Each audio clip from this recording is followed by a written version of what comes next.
that Generations wasn't a critical success, the movie still made enough money for the studio to create another film. The writers Brandon Braggs and Ronald D. Moore wanted to do a film on the Borg. However, Rick Berman wanted to do a movie on time travel.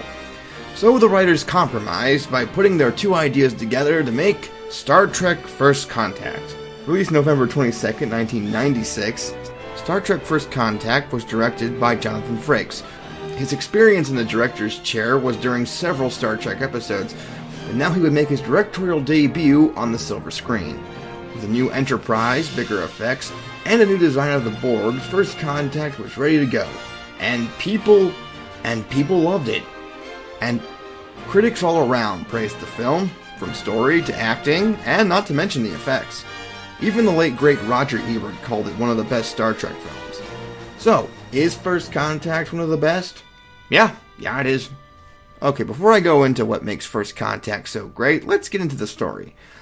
The Borg have begun their move towards the Federation, which leaves Picard haunted by his encounter with them 6 years ago. So the Enterprise races into action, but just when it appears the Borg have been defeated, they jump through time with the Enterprise chasing after them. The time that the Enterprise find themselves in is 2063, on the day before Earth's first contact. As Picard tries to prevent anything being changed in the timeline, he and the rest of the crew soon discover that the Enterprise has been infiltrated by the Borg, which leads to a battle for the ship as well as the future. The reason why I think First Contact is so good is because of layers. This is a sci-fi film as well as a time-traveling movie, and even has some survival horror mixed into it. So if you're dissatisfied with one part of the story, there's another to be enjoyed. Okay, as Star Trek stories go, I think this is a good one for Next Generation. They're dealing with one of the most prominent villains of the series, and it's not too hard to understand the details if you're coming into this movie not knowing anything about the Next Generation. As for the time-traveling plot, I like it. This is what The Voyage Home should have been, dealing with something that's not part of our time period, and going into the history of the Federation. Plus, I think First Contact has a unique time-traveling story. It's less about the time travelers and more about the historical character who is Zefram Cochrane. The film goes down the route of how historical figures aren't the characters that history sometimes portrays them to be. And I like how Cochrane handles being this historic figure, which is not too well. And that makes sense.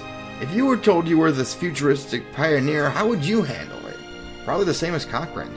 Alright, so let's get into the rest of the characters. Picard in this film deals with a deep-seated issue about getting revenge on the Borg. And once again, Star Trek turns to Moby Dick. The difference, though, between Picard and Khan is that Picard's vengeance is much more subtle. You know it's there, but it's not the only thing driving the character. But it certainly is present when he deals with the Borg, and it's understandable. I also like Data's story in this film. As we see a confrontation between two machines, as well as Data being slowly tempted of achieving his personal goal. The Borg are definitely one of the best Star Trek villains, and adding the Queen to this film gave the characters a new perspective as well as definition. The Lily character could be argued that she's just there, but she does have a purpose by being this conscience to Picard, which leads to the best scene of the film. I could complain about the rest of the crew, but they all seem to be in the right areas, such as Riker and LaForge being in the time-traveling story, while Worf and Crusher are in the Borg story. It gives the characters a defined purpose opposed to just being there.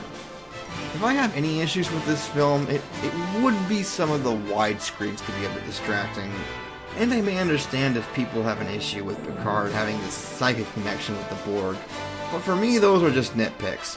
First Contact definitely deserves to be considered one of the best Star Trek films. It knew how to handle all the themes while having some terrific moments. And yes, I'm gonna have to admit this, I think First Contact is better than Wrath of Khan, but only by a little bit. First Contact is a good sci-fi film with a unique time-traveling story, and put those two things together and you have a great addition to the Star Trek franchise. A well-deserved 4 out of 5. So with First Contact being so successful, fans of the series can only imagine what came next. And what we got was Insurrection.